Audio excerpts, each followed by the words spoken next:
My name is Norman Humberline Lawrence, and this is the Marcus Garvey Literary Challenge. The philosophy and opinions of Marcus Garvey is indeed the blueprint. Emancipate yourselves from mental slavery.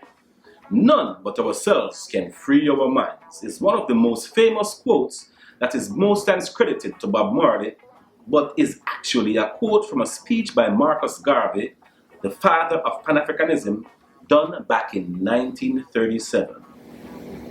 Marcus Garvey also used to always close his speeches with the very popular term, One Love, as sung by Bob Marley, which has led me to come to the conclusion that Daddy Marcus also popularized that term.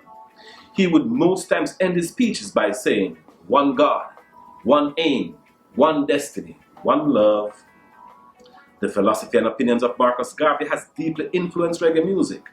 And although Garveyism has been ignored by the heads of government and academia, reggae music has been and continues to be the most prominent musical voice of Pan-Africanism and African liberation globally. As Bob Marley sings, I and I liberate Zimbabwe.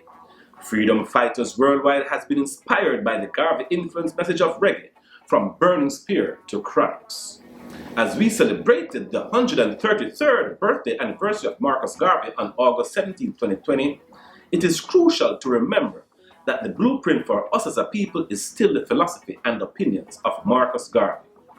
One of my personal favorite speeches from Marcus Garvey is Man, Know Thyself, where he tells us that for man to know himself is for him to know that for him there is no human master. For him, nature is his servant, and whatsoever he wills in nature, that shall be his reward. In that same speech, he tells us that when man fails to grasp his authority, he sinks to the level of the lower animals, and whatsoever the real man bids him do, that much shall he do. Performing the functions of life are similar to the mule, the horse, and the cow perform the will of their masters. Marcus Garvey has also reminded us that if we keep looking to our enslavers or our former slave masters for the solution to our problems, we will never get a solution. If Garveyism is taught in schools, it will empower us as a people. Just imagine the fact that Marcus Garvey did not finish high school, but yet he had his own newspaper that was distributed all over the world, and he also owned 3 ships. He did this and more in the 1920s, obviously, long before the internet and other technology and opportunities available to us today. He did not leave us his words. He also left us his example. I close with the words of Marcus Garvey.